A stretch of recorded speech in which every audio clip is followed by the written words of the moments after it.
Hello, everyone, and welcome to the Harne Podcast. In this episode, we will talk to Damanjyot Talwar, who is a product manager and has made the transition from being a software engineer to a product manager at RBC. Before we start, I would like to take a moment to request you to subscribe to this channel, press the like button, and leave a comment down below in the comment section. If you are somebody who's looking to get into the field of product management, this episode should be extremely valuable to you. The episode with Daman begins in 3, 2, 1. All right. Hello, Daman. Thank you so much for giving us your time. How are you doing today? It's all going good. How about you? I'm good as well. Thank you. So, Daman, let's start with a little bit of your background. Can you tell us about where you were raised in India? What was your high school like? What was your college experience? Please start by telling us about that. For sure. First of all, thanks, Raga, for having me here. To talk a bit about me, I hail from Delhi NCR. And right after the school, I started with computer engineering. Okay. I'm a 2015 grad. It was going all well, like, all of the other people in India. I was an engineer as well. Yeah. So after, my engineering, I started into a technical product role at Adobe. Okay. So I worked for 4 years at Adobe for products like, Adobe Reader, Adobe Sign, Adobe's machine learning platform. It was all going well. Filed a couple of years patents as well, learned a Oh, lot that's more things. interesting. Yeah, I was fortunate to be a part of that team. Filed a couple of years patents. Everything was going well for 4 years. Amazing time, right? But what to do next, right? So I thought that it's enough of technology. Maybe I need to Okay. know a little bit about business as well. Okay. So why not pursue an MBA? So, after working for 4 years, started with an MBA at Schulich in 2019. Had a great time, made amazing friends, learned a lot about strategic management. And Okay. after a couple of years, near graduation, I thought that I was maybe ready to do some sort of a techno-functional role, right? Okay. Based upon my past experience, I realized that, a product manager could be something that what I'm aspiring for. So here am I. I'm, with RBC Ventures. I'm working as a senior product manager into a tech functional role. So yeah, it's all going good so far. Yeah, that's wonderful. That's a good summary of your experience so far, and we will deep dive into parts of it as we go along. So, For sure. tell us a little bit about the patents which you filed at Adobe. What was that like? How did you come across that? And how was the procedure of filing the patent? How did that help you? Please expand on that experience. For sure. So, starting in the industry, I was more of a software engineer. Okay. I happened to interact with, my sales team, the customer success team, and I was working on one of the products, right? Okay. So the sales team is actually, it mimics the voice of the customer, right? Correct. So they came to the technology team that, team, this is the problem. This is one of our biggest customer and they are happy with the product, but it can be made better. And this is one thing that's their biggest issue, right? Okay. So I think things become a lot more easier once you know what the problem is. Solution is easier, but you Sure. need to narrow down the problem, right? Sure. So we had the problem. I, along with my team, kind of did a depth interview of the customer. Leveraged different frameworks to narrow down the root of the issue. Okay. Mm-hmm. Now, once the root was identified, right, how to actually push your solution as a part of organizational strategy, right? What to do Correct. about it, right? Mm-hmm. So, kind of pitched an idea of hackathon to management Okay. and took this problem to solve as a part of my hackathon project. Okay. So me and my team realized that the solution that we have. So we kind of won the Adobe hackathon Oh, that's great. across three geographies, and we gradually realized that this is something unique Okay. and which our competitors don't really offer. So Adobe has this really cool practice whereby if you realize this is something unique, you can leverage your legal help and get it patented. So fortunate in terms of the manner that the customer success team brought us the problem, and just to slide it into organizational roadmap, I kind of just went about with the hackathon. That's a splendid task over there which you did, and you already had a good business insight before entering MBA, I guess, to listen to the customer and identify their pain points, how to make the product better and how to serve the customer better. So you learned the value of doing that even before you went into business school. That's right, Raghav. So, just deep diving into that. So, why a product manager, right? So I realized that, there are two aspects when we talk about a software product, right? So one is the person who is actually building it, Correct. and other is the person who actually interacts between the technology and business to identify what's the right product to be built. Okay. So, Yes. so I had been a software engineer, right? I was actually building the product, but I realized that it's equally important to understand what's going on in the psyche of the end user. Correct. That's what actually got me excited, and that was the pivotal moment in my early corporate career when I decided that software engineer is great, love it, but I think my core interest lies around product management. All right. And was MBA the only path you could think of? Like, did you not think of, with your background as a software engineer, did you not think of pursuing other degrees, like say an MS or some other course in product management, which could have helped you transition into that role? For sure. So to be honest, I kind of thought about that.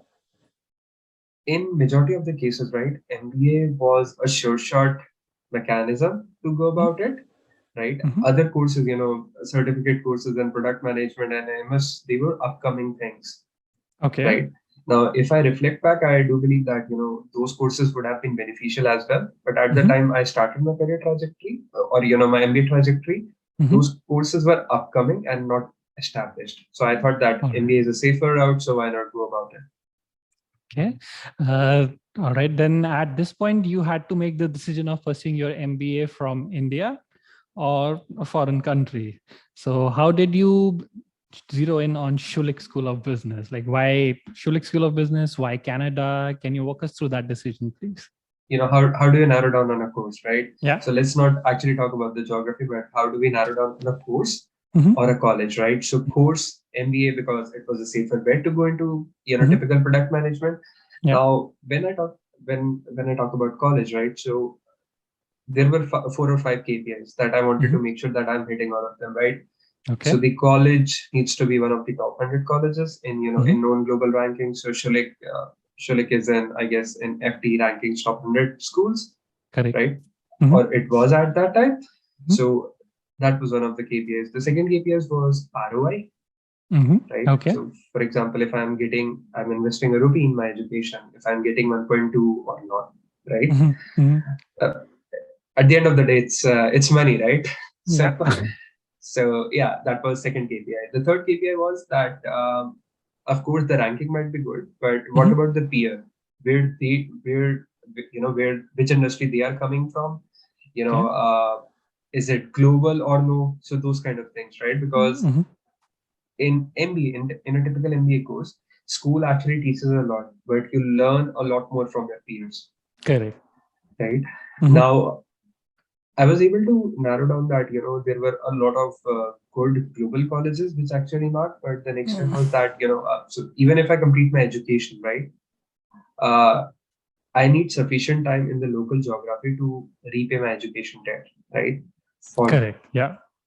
So for those particular, opportunities, I actually need a country which is immigration friendly, and Canada tops the list. That's right. So this is how I narrowed down on Schulich. Of course, there were 3-4 colleges which made the mark as per my KPIs.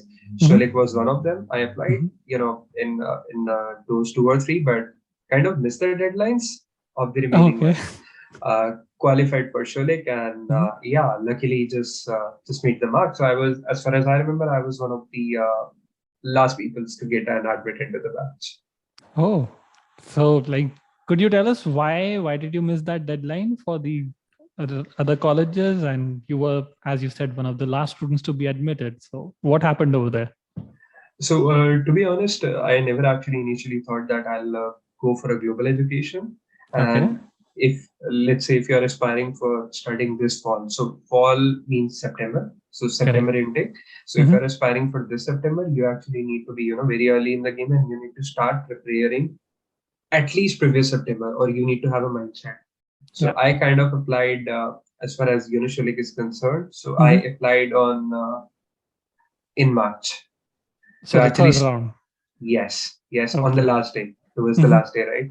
So it Mhm. was a bit tricky, Mhm. and yeah, due to that, I realized that I kind of missed the deadlines of the other potential colleges that made the Mhm. mark.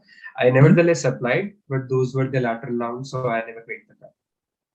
Okay. Daman, the next decision, of course, comes. You said your KPIs were global education. Will you be allowed to earn money in the currency in which you paid the fee in?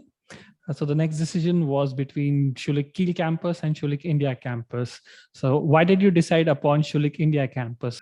So one of the other KPIs was, which I kind of forgot to mention, was transition. Right, here Okay. I am, Mhm. 25 years into the Indian economy, a Mhm. psyche of a regular Indian engineer name, right? Mhm. Mhm.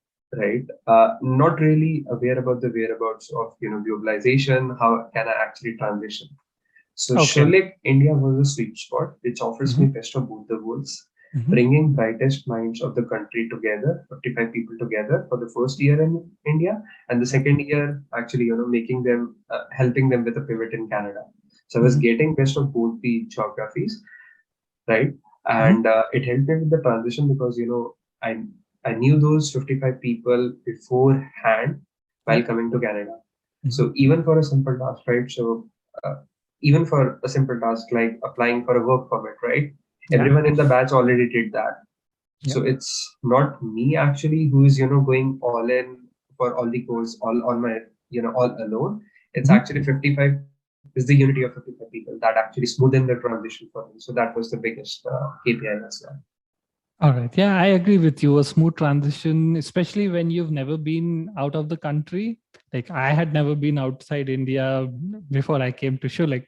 So that was one of the big factors for me as well, because you have your classmates who will be traveling with you to Canada. And the transition is much smoother if you go with a group of people versus you going alone and not knowing anyone over there.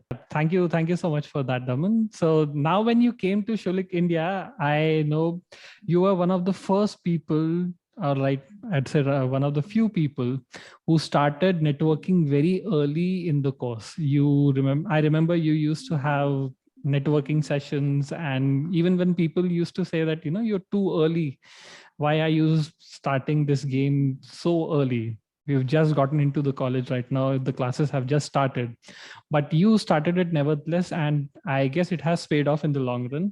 So did you know that the importance of networking beforehand, or why did you make that decision? So to be honest, the major driver me was the cost because MBAs are expensive, right? Correct. Here was I, taking every penny out of my saving account of 4 years, right? And Yeah. trying to just do an MBA, right? Hmm. So I had to make sure that it's recovered. So that was the Hmm. initial driver. Okay. But gradually, as and when I was able to interact a little bit more with seniors, I realized that if you are on the look for the best experience, right, Hmm. you need to talk with the local people, right? Correct. So it was not only about job. Hmm. If I'm doing the transition, actually I need to be aware. And how can I be made aware? By actually talking with the local people, right? Hmm. But for example, in one of the coffee chats, I learned that poutine is something which Canadians enjoy a lot, right? Okay. Uh-huh. So, I mean, it can be a good icebreaker, right? Yeah. So it's not only about the job that you need Mhm. networking, it's about, apprising yourself with the local ecosystem, what Mhm. people think. Sorry there. So what people think, what's their, mindset, how do they enjoy life, right? So that you can actually develop that people to people bond. Correct. Mhm. So, and, as and when I started networking, I realized that, it's, staying in India and learning about Canada. So Mhm. coffee chats and networking events are the best thing, and more or less actually. So there was COVID, right? Correct. So if I have an opportunity to interact virtually, with people over geography, so why not make the best use of it? So what you're saying is initially it was the fear of getting a job because you had put in everything on the line, So that made you network with a lot of people initially, but then you realized that you had to understand the culture and the mindset of the people in Canada. And then as you started networking, you also started getting insights into what could be good icebreakers or conversation topics. Because when you are networking, you can't just go and straight away ask for a job. You That's have to right. build that, rapport with the people. You have to build that trust, that relationship before they can even think about referring you to a position in their company. So those how much of that helped you while you were in India? Were you able to land any opportunities? Were you able to get any referrals? How did that help you? So actually, I was able to secure an internship. Okay. So that was through, one of that was through one of networking chats for sure. So I was That's able great. to, get an internship, a product manager internship for 4 months. That's great. Just prior coming to Canada. So I actually, that helped me to learn whereabouts of how, how this part of the world works. The Mm-hmm. East versus West debate, right? So it was Yeah. definitely a good bridge, Mm-hmm. and that's definitely helpful. And so when I say networking and coffee chats, it's not only about the jobs, right? It's about building that people to people connect, because if you're transitioning to a new country, right? Mm-hmm. Mm-hmm. It's not just about getting a job. At the end of the day, you need to spend 20, 30, 40 years there, right? Yeah. So maybe getting maybe just understanding the regular documentation and all those things, so you can reach out to these folks pretty much, because they have been through the rigor, they have been through Mm-hmm. the journey. So it Mm-hmm. definitely helps, if not in job, maybe in life as a whole. Correct. Now, on that note, Daman, could you tell us how did you reach out to people when you reached out to them on LinkedIn? Like, what was your, as we say, elevator pitch, that 1 minute talk or the 300 words which you send out to people? I'm not telling you to tell the exact note of which you used to send, but can you give us a broad idea of what was that note like? For sure. So first of all, there are multiple approaches of how to narrow down whom do we need to reach out, right? So who is the right person that we need to reach out, right? Very So important. Yeah. right. So even before we start with the message, we need to narrow down the funnel, right? So who's the right Mhm. person? Yeah. So for me, the right person were Schulich or your Callum, right? Mhm. Or I do have a network of 200 individuals in Canada from my undergrad school. Okay. Mhm. So I got added on their WhatsApp group, could Mhm. have reached out to them, or maybe community groups, right? So Okay. doing volunteering, so I can reach out to these folks, Mhm. right? So these, I mean, reaching out to either of three, buckets definitely eased things for me, right? So because there was some sort of a common overlap, right? We can actually talk about what used to happen in those buildings in undergrad school, Mhm. right? Mhm. Mhm. That Correct. that this was amazing canteen and this and that, right? Mhm. So once I was at ease with the person on the other side of the table, right? So once that was identified, what kind of message I used to construct on the LinkedIn? Of course, I tried to be a bit more formal, and Uh-huh. then actually developed a personalized connection. But Mhm. initially, I approached it formally, right? So what I wrote out in those 300 magical characters, right? Yeah. So who I am, Mhm. uh, why I want to connect with you, Okay. and so basically who I am. So that's straightforward. Why I want to connect with you, right? Mhm. But there needs to be an incentive for the person on the other end of the table to connect with you. So the third thing Okay. is what I bring on the table, right? Mhm. So for Mhm. example, if I'm talking with you, Raghav, and Raghav, you actually write an article, right? Okay. Mhm. So the third thing could be how can I actually help you to make that article better?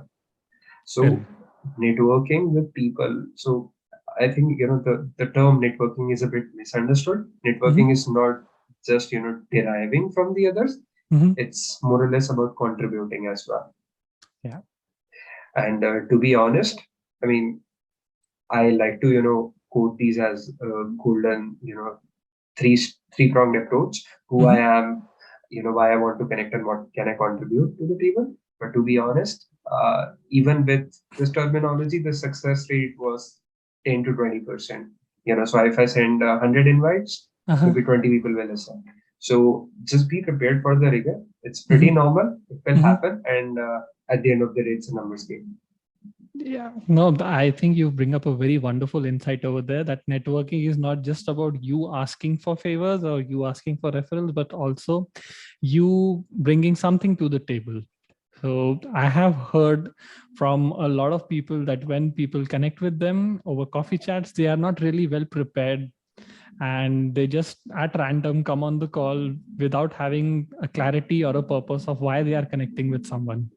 So that actually tells the person who is connecting with them that he might not be a suitable candidate because first impressions do matter.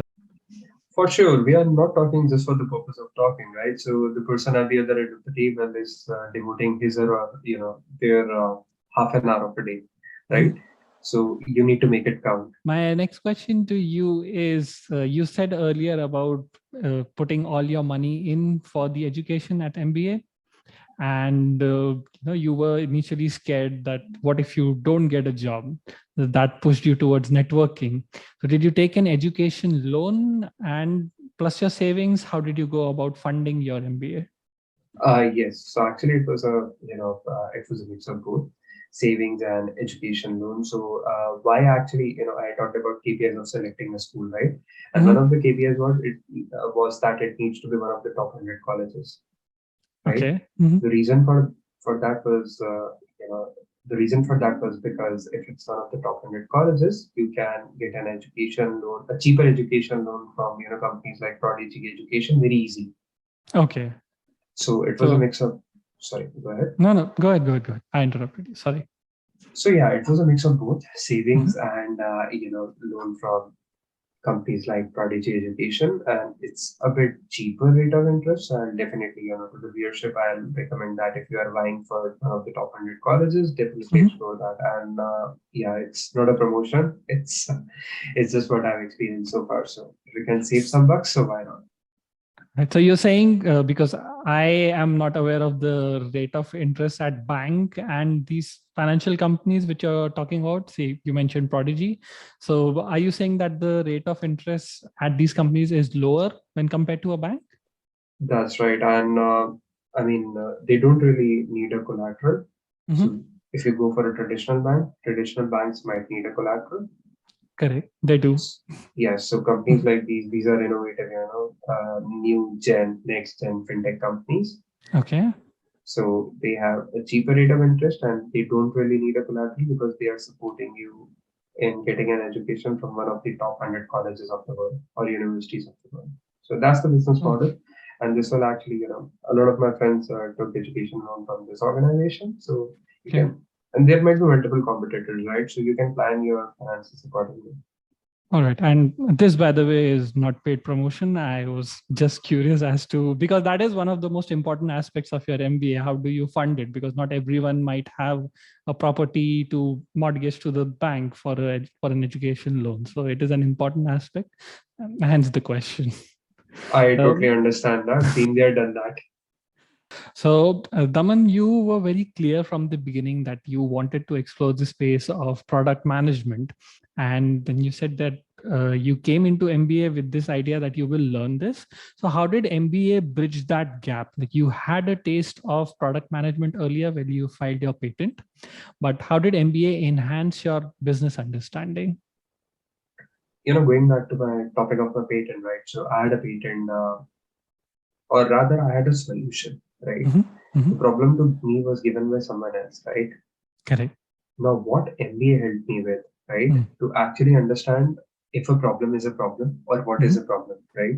Okay. So I am kind of specialized into strategic management, right? So to develop a strategy, I need to understand the problem, right? Okay. This was a missing skill set prior to my MBA. As a traditional engineer, I was too much into the solution. That let's develop a solution without actually understanding what the problem is. Okay. MBA helped me to refine that approach by going towards the problem. So that was one of the many things that MBA helped me with. The second thing that MBA helped me with is that so take examples of Steve Jobs, right? Sure. So you might have a great product, right? But it's equally important that you market it well, right? Yes. Right. So Yeah. And so why I'm saying is that, for example, there are multiple e-commerce companies, right? Mhm. But when we talk about the most customer-centric company of the world, everyone sees Amazon, right? Yes. So one thing is you actually are, and the Mhm. second thing is that people actually believe it as well. So MBA Okay. taught me the importance of marketing. So narrow down the problem, but if you build a great product, if you have innovation, market it well as well as well, right? So Mhm. a Mhm. traditional engineer, I'm just saying for myself, I can't Yeah. speak for everyone else, right? Uh-huh. So I was not really good at marketing my innovation. I'm still not great at it, but I try to be better. I try to understand that, what are the misses in my pitches, right? Correct. So these are the North Stars, or these Mhm. are some of the high level elements I learned from my MBA. Of course, there are smaller peripheral things as well, but these two are the most important things. Okay, so how to actually define a problem and then how to market your solution or the product which you have built. Again, then you faced a lot of interviews. So, like you said, when you reached out to people on LinkedIn, the success rate is 10 to 20%. How good or bad is it when you apply for jobs after your graduation? So before answering that, so just for the purpose of viewership, right? I like to Mhm. paint or render the entire economical or the social context or political context, right? Sure. So the batch was 2019 to 2021. We were Mhm. graduating with the onset of COVID. So COVID Mhm. was still pretty much there. It's still pretty much now as well. But graduating just at the peak of COVID, right? So that was the time frame, right? So mentally we were ready. Because of that, that struggle will be there. Struggle will be true, right? So that definitely helped me to improve my mental, to prepare myself mentally. That struggle will be there, right? Okay. Now, as already discussed, it's a numbers game, right? But Mhm. you need to figure out your so you need to actually figure out that how will you motivate yourself. Okay. So one, struggle will be there. We were already Mhm. aware because of COVID. Mhm. Now, how to motivate ourselves? So the thing that worked in my favor, it's okay that if I'm not clearing 10, 15 interviews, but as long Okay. as I have interviews in the pipeline, Mhm. I'm pretty much sorted. Because at the end Okay. of the day, if I give 100 interviews, that's totally Mhm. fine if I get a job, right? Mhm. You don't need to have a dry pipeline, Okay. right? So Mhm. even if the success rate is low, it's totally fine. It happens. We are in the middle of a transition, in the middle of a pandemic. It's totally Correct. fine. It will Correct. happen. And just so one of my best friends told me one thing when I was Mhm. actually kind of not able to make the mark in final Mhm. rounds, Mhm. that each rejection is a one step closer to your success, That's so right? true. Right. So don't get bogged down with the Mhm. rejections. Mhm. You need to network, you need to do cold applications, and yeah, eventually you'll get there. So, just so that our viewers understand, cold application is when you apply just on LinkedIn without reaching out to anyone on the company. And via networking is when you actually reach out to somebody on the company and ask for a referral. So, That's right. networking and cold application. So, you applied both ways. Looking back, Damanjyot, what are the missing pieces you think were in your profile or on your resume which you improved and then you started getting those interview calls? So what were those things? Could you please highlight those for us? I mean, when we talk about key statistics while Mm-hmm. applying for a job, so I'll just like to list some of them, right? Sure. So an average recruiter has 6 to 10 seconds to review a resume. Okay. Mm-hmm. Okay, that's the first thing. Mm-hmm. The second thing is that there are on an average more than 100 candidates applying for a job.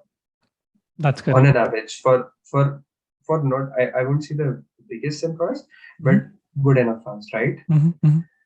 Now the third thing is that 70 to 80% of the people use a single resume to apply for similar jobs. Okay. But if you actually narrow down the job description, each Mm-hmm. job has 30% of the element which vary on job to job basis. Mm-hmm. So 70% of the people use actually common resume to apply for product manager job, whereas it could be a product manager for machine learning, a UI-based product manager, a cloud-based product manager. So these are some of the key statistics which I like to list, right? So now I hope the point that I'm trying to make is clear to the viewership, right? So you need to actually make the mark in 10 seconds. That's the point, right? Now, how will you actually make that? Yeah.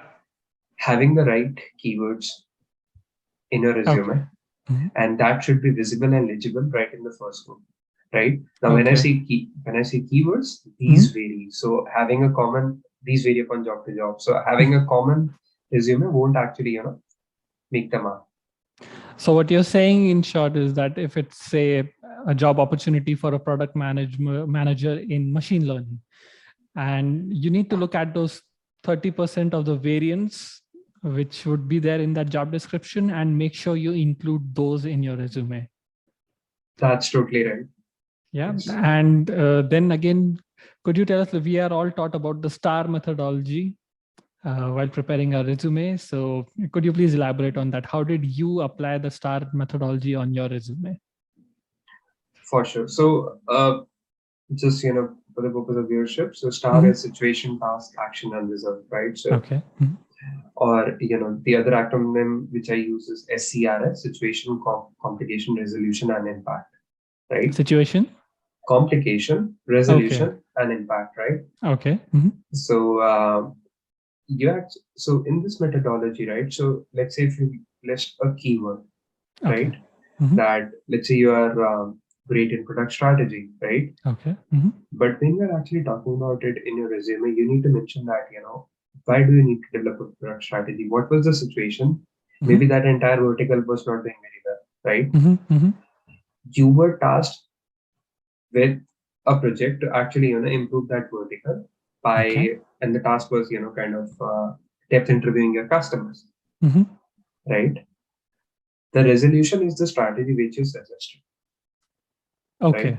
Right? So my strategy was, let's say, I'll combine two verticals. I'm just making it up. Yeah. Right. So that, both the verticals can use each other's resources and together increase the pie as a whole, right? Yeah. And the impact is, combining verticals, or, what your strategy actually does. Does it actually move the needle? Or is it just an effort, right? Because not every initiative will actually drive the numbers for you. Yeah, so you have failures and successes. Yeah, and failures is totally fine. It's totally fine. Even even to list your failures, that even if you're not able to move the needle, is totally fine. But you need to know the approach of how you are quantifying that how much of the needle was moved. Okay, so what you're saying is that it's okay to list your failures on the resume as well, as long as you are quantifying it. Yes, because as I told, right, each failure is a step towards success. So it's totally fine. But my question to you on that is, when you are applying for a job, you need to put your best foot forward. So a lot of people would say, would question you on that strategy. They would say that you're not actually putting your best foot forward. You are showing them that you failed in the past. So why would they look at your resume and select you versus someone who mentions a successful attempt? So what would you say to them? For sure. So just to be clear, when I said failure, so I was just saying to be honest. So many times what I see is that, so the profit is of 1 million and people quote 15 million. So you don't need to actually exaggerate your success, just be genuine and you might make the cut. Because actually, if you're not fudging the numbers, if you're being yourself, you'll be actually able to, bring up the narrative or the storyline better in your interviews. Whereas if you're fudging the numbers, it won't really help. So just be yourself. And when I said about failure is, even if you have nominal results, it's totally fine. Okay, so you need not be exceptional, but you need to show them that you made some kind of a dent. That's right. Yes. Yeah. No, that's true. And I also feel that, when you're making things up, the interviewers can also pick it up, just like that, because they have been conducting interviews for a very long time now, and they have a very strong nose for any kind of lies which are going around. Very well said, Raghav. They have been into the business for quite some years and they are here for a reason. So why not? They'll be able to, to identify if you are actually good at it or if you're just making it up. Making it up. Yeah, that's right. So yeah, another important advice: don't make up stories. Be yourself. So For that sure. helps a lot. And Daman, you've also switched a lot of companies. Like before working at RBC, you worked at a few other companies as well. How has that helped you? Has it been detrimental? How did that work out for you? For sure. So I was actually working for one of the companies in automotives, right, Mm-hmm. before actually working at RBC. Mm-hmm. The reason for my switch was that, I was in an automotive world, and being in an automotive world with the onset of COVID and chip shortages is not the And ideal thing. let me just pause you for a moment. This was your first job right after graduation.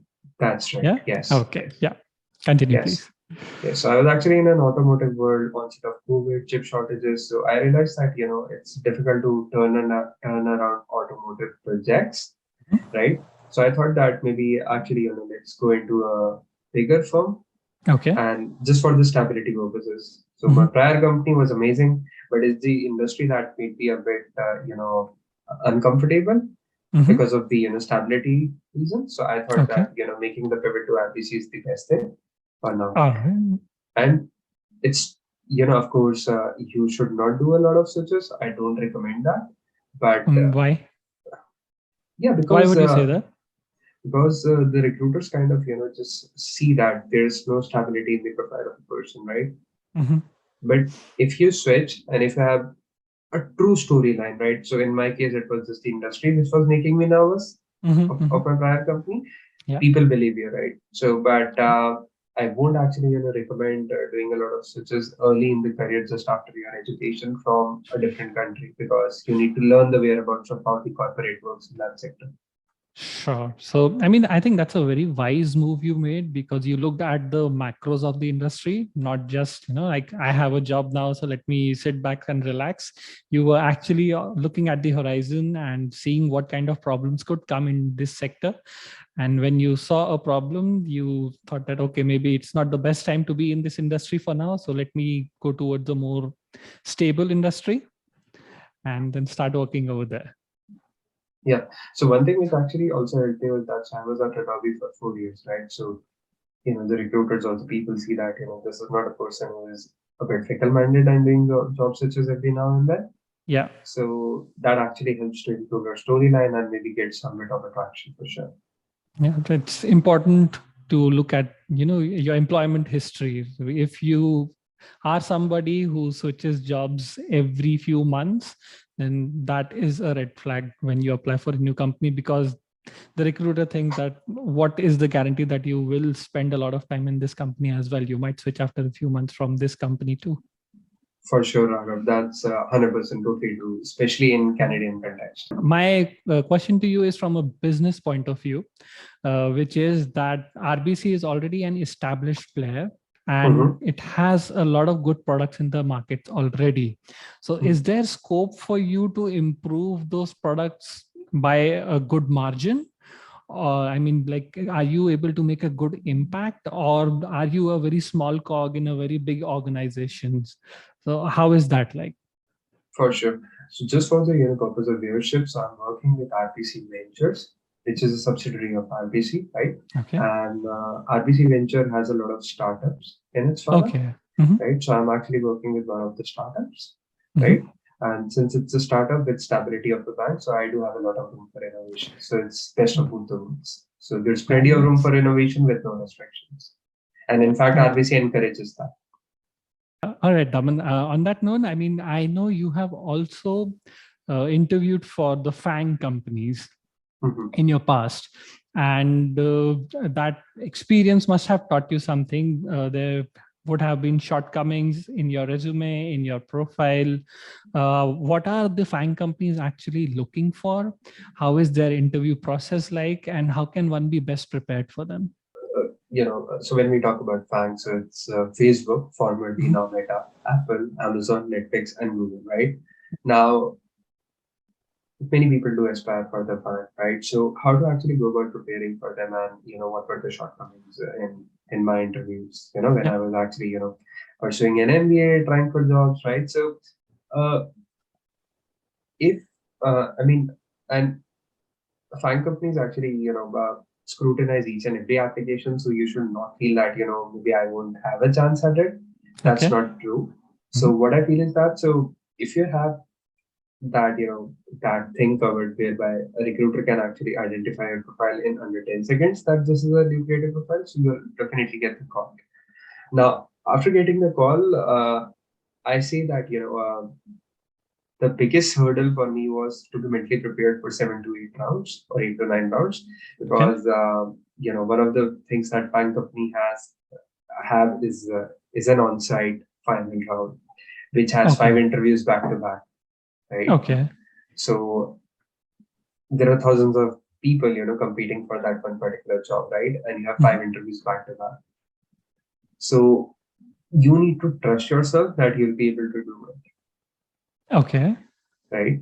Mhm. And 5 interviews back to back actually, may not bring the best out of you. So that is something that I am aware of. That was a little bit of my shortcoming in my prior Okay. interviews, but I think Okay. you just need to be very well prepared. And apart from that, so they have two kind of rounds, right? So product round and the execution round. Okay. So I'm specifically talking about product management, right? Yeah. So for FAANG companies, you have to have the right resume. You'll for sure get a call. You need to have a knack for sitting for 5 hours and Okay. trusting yourself. Uh-huh. And the third thing is that, so what exactly is asked in a FAANG interview for a product management role, right? Mhm. So there are two Mhm. types of interviews. So one is the product interview, Okay. and the other is the execution interview, right? Okay. Now, in the product interview, you are asked about the fundamentals of product management, right? Okay. Right. So the So basics, right, which you would have in your product management, say certificate or during your MBA, whatever the basics you were taught, product management interview covers that. that's right. Okay. Absolutely. Mhm. So, and or basically design and innovation for Mhm. innovative product for Meta, right? Okay. So, so these are what you'll be taught in, or you'll be asked about in a product round. Mhm. The second aspect of that is there are execution rounds, right? So now you have a work product, right? Okay. How will you go about the execution strategy of that? So Mhm. you have thought of an idea, but how do you bring it to life, right? What exactly will be the success KPIs or the metrics, right? Okay. That these are my north stars, I like to improve this, and how.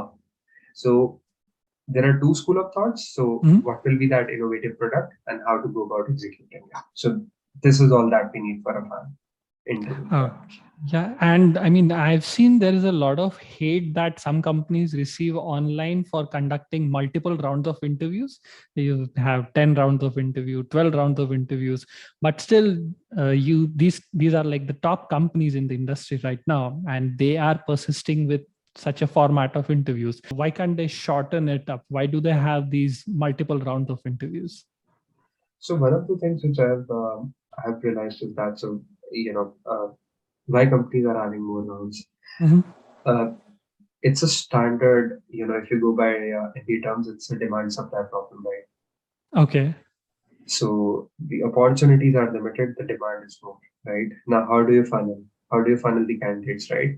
By increasing the number of rounds. So it's a standard demand supply problem, Okay. right? For a smaller company, you get good enough applications, but Mhm. may not be that number of applications that you get for a fan, right? So if you need to Yeah. narrow down the funnel, you need to increase the rounds. So I mean, I completely understand where these companies are coming from. Okay. And like you said earlier, you need to make tweaks to your resumes. You need to sit through a 5 hour interview. You need to trust yourself and excel through multiple rounds of interviews. Apart from this thing, are there any certifications that one can do for getting that job in a product management space?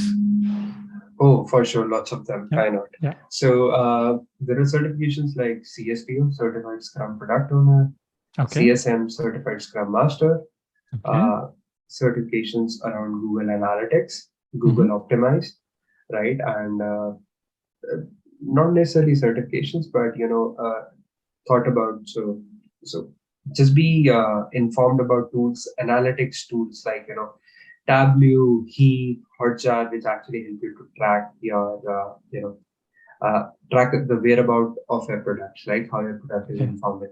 Mm-hmm. And apart from that, so these are the generic certifications that you might need for a product manager role, right? Now, within Okay. product manager, there's product manager for machine learning, right? So you might need to do machine learning certifications to actually make a dent, right? Mm-hmm. Mm-hmm. There could be certifications around UI UX. So for a UI UX product manager role.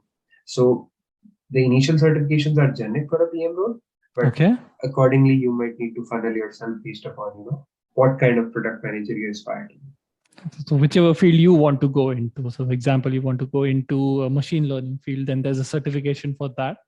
That's right. All right. And would you say these are mandatory? If one does not have these certifications, how difficult is it to get that interview call or to get that job? For sure. So the question is it mandatory? The Yeah, answer, these certifications. the simple answer is no. Is it Okay. helpful? A lot, Mm-hmm. right? So basically, just think about from the aspect of a company, right? How will they actually narrow down the funnel, right? So more Mm-hmm. than number of certifications, more will be your chances. So Okay. this is how I see it, right? So either you have a lot of experience under the belt, a lot of Mm-hmm. years of experience under the belt, right? Mm-hmm. Mm-hmm. That you can confidently talk about that this is what I'm thinking to build, these are the reasons, and this is how it will be done, right? So Okay. you'll be able to cover your ends using N years of experience. If the if the candidate is an aspiring product manager or is more of a newbie, and Mm-hmm. along with that transitioning into a new economy, Yeah. I'll definitely recommend that certifications are a must. Okay, yep. And that was going to be in my next question to you because you already had a little bit of experience with your patent in product management.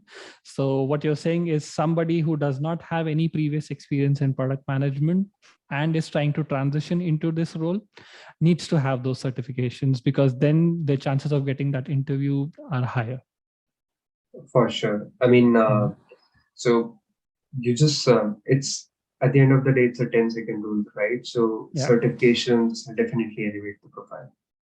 Right. And in during the interview, if somebody does not have any experience in product management earlier, what can they leverage from their past experience which might help them? For sure. So to become a product manager, what exactly is a standard book definition of a product manager? You are CEO of the product, right? Mhm. So you need to identify what is wrong, what you can do, and how will you achieve the success and what success means to you. So you Okay. need not actually necessarily develop a product, right? Mhm. But for example, if you maybe I'll give example, right? So Sure. if I'm a singer, right? Mhm. I'm Mhm. making it up. By the way, I'm a terrible one. But let's say if I'm a singer, right? Okay. I would have encountered, I would have interacted with apps like, there are multiple apps, right? Music apps, right? I might know that, these apps are best. Why? For a reason, or if they are not Okay. the best, then why, right? What can Okay. be done to improve them, right? So I Okay. might have, because of my industry experience, I Mhm. might be aware about all these questions, right? Okay.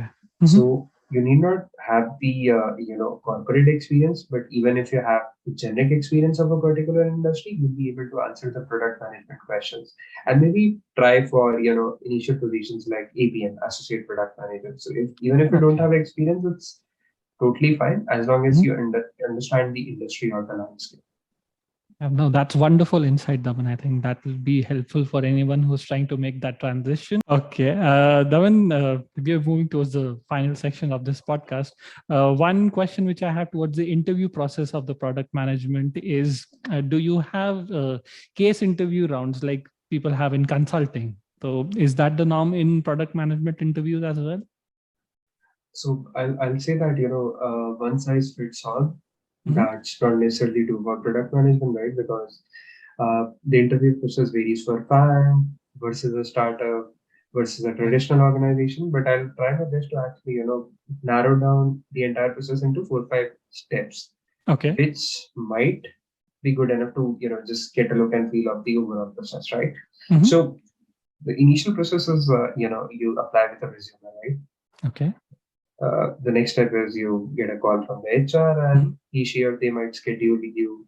They might just, so after getting shortlisted, HR interacts with you to gauge on an initial level that if this is what the other person is looking for and this is what we have to offer. So is it a match or no? So Okay, so that's just like an introductory call. That's right. So Okay. So that's pretty much the first round after shortlisting, right?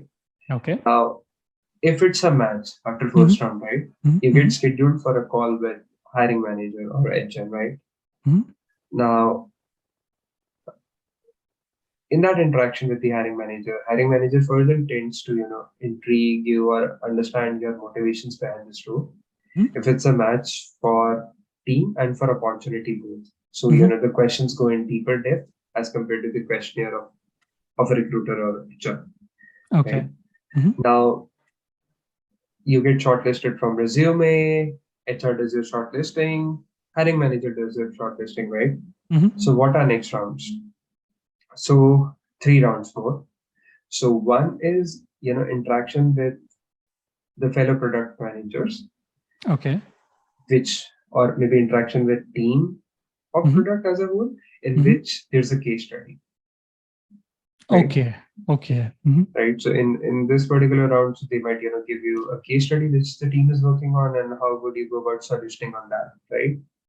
All right. So you're given a problem, and they try to gauge how you think, or you need to give an exact solution. How does that work? So we definitely need to give a solution. Now, solution is subjective for person to person. So even if you don't give the right solution, because a solution may be right for me, it may or may not be right for you, right? So that's totally acceptable. So you just need to, so they just try to understand your approach, right? And as long as you have logical deduction, and in identifying what the best methodologies towards narrowing down the solution, and as long as they are on the same page, it's totally fine, even if you actually don't narrow down to the perfect ideal solution. All right. So that was the case study round. So shortlisting, resume, then shortlisting by HR, shortlisting by hiring manager, case study by peers, colleagues, or product team as a whole.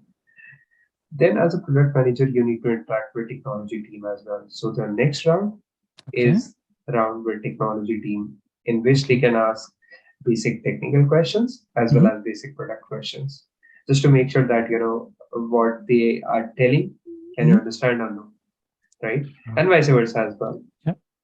Right. So you need to, because you're acting as a bridge between the product team and the technology team, the developers. So you need to understand their language. What is feasible, what is not feasible? Are you able to understand what the developers are saying? So is it to gauge that? That's right. Absolutely. Okay. So does the technical lingo even make sense to this person or not? Okay. So if I were to label that in label terms, right? So now, once that technical round has been done, right? So there depends upon organization. So there could be more product rounds with the product team. Maybe have another case study or have a written assessment. Okay. With that, and that's pretty much the trend for FAANG companies. But if it's not a FAANG company or a standard company, so then the next round could be for with someone higher in the hierarchy. For example, director of product or VP product, right? Okay. Just to understand the behavioral aspect of that candidate in the process. So it's more of a casual interaction, the motivations behind the job and all those things, right? So that's pretty much it. It's 5 to 6 step process, and there might be multiple product rounds for companies. Yeah. All right. Yeah. Thank you so much for that, Daman. And my final question to you is, what does the career trajectory of a product manager look like? Like after product management, I have heard that people become CEOs. Some people go into other designations. So what's like a typical career trajectory after product manager? So yeah, I definitely. So I guess some of the famous CEOs of top tier companies, they were a product manager for some of the famous products.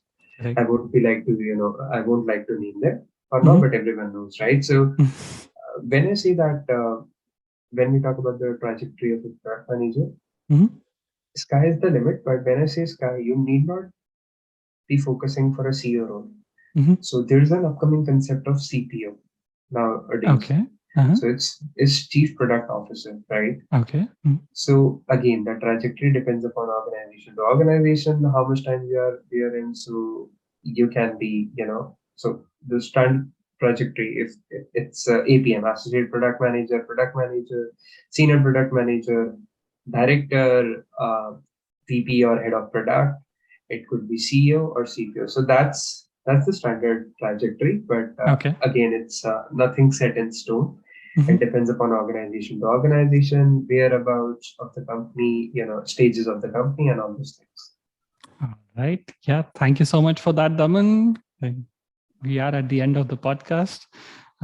Anything which you think I missed out on? Any questions which a person who is thinking about going into product management should know, apart from the conversation which we had?